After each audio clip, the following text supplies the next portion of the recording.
Have you ever heard this song?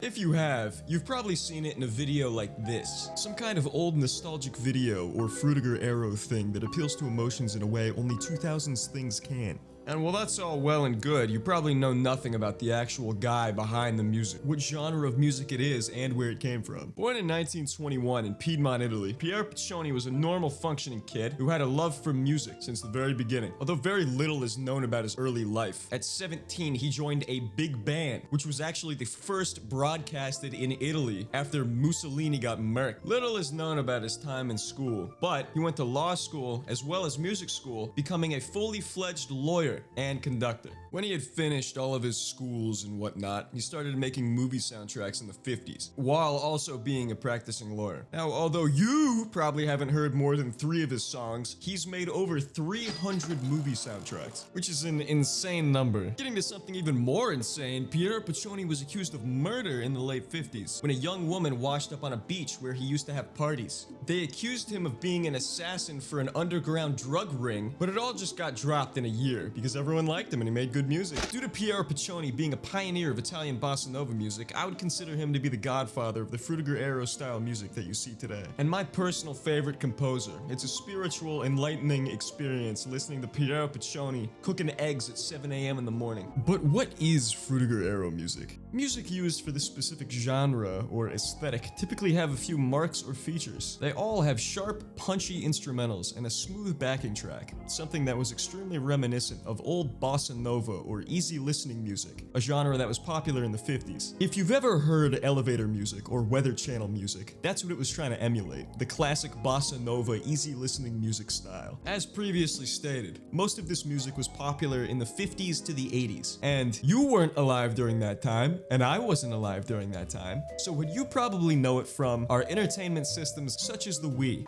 We would like to play. In 2006, Nintendo released the Wii. It was received incredibly well, and along with it came a plethora of new games and game soundtracks. Although the Wii had games with incredible soundtracks, what you think of when you think of Wii music is the work of Kazumi Totaka, who was directly responsible for creating all of the Wii channel themes, as well as being the voice of Yoshi and KK Slider in Animal Crossing. Not only did he just supply his voice for the game, but he also made a large majority of the music within the game. So whenever you watch some fucking idiot talk about some random shit on YouTube and he puts on an Animal Crossing soundtrack in the background, you can thank him. Some people don't consider Wii music to be bossa nova, but due to the similarities with the drums and the bass, the classic bossa nova, I think most people let it slide. Some notable tracks that exhibit these traits include Wii Party,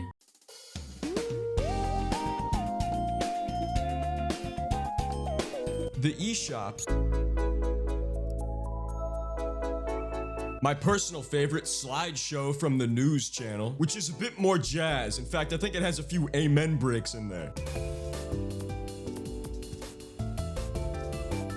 I find it funny that the Wii had a news channel to begin with. I mean, the Iraq war was still going on full force. Genuinely, what could they have put on the news channel that would have been good for a kid to see? Like, okay son, don't look now, but Uncle Phil just got his legs and arms blown off by an IUD made out of a coffee can. He may be a yodeling potato on some Dexter One by Metallica shit, but I really want to see if he made the Wii News channel. Okay, now go back to playing Lego Star Wars The Complete Saga. Actually, hop off Bionicle Heroes. I want to hear about the 500 drone strikes President Obama is sending to Yemen. Anyway, another notable track includes the Me channel music, which has been jammed into every fucking YouTube video known to man.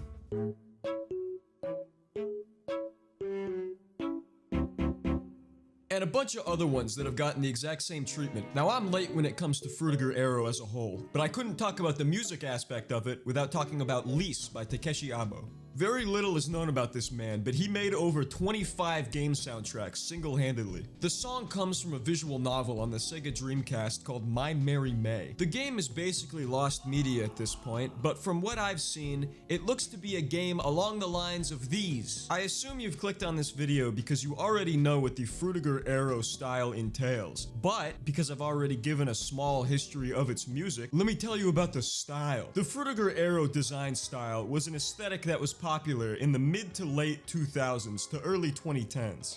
It became incredibly popular and is mostly known for the operating systems that use its aesthetic. Windows 7, Windows Vista, and the Wii were foundational in inspiring the artistic style known as Frutiger Aero. Although nowadays, Frutiger Aero just seems to be bubbles and dolphins and rainbows and fish and just grass for some reason, and the world. Which, I mean, I'm not gonna say this isn't beautiful. This is like $200,000 yearly rent in New York City. In fact, you can't even probably get this view in New York City. This is more of a Philadelphia kind of thing. A more upper class, higher form of living. In fact, this might be New Jersey.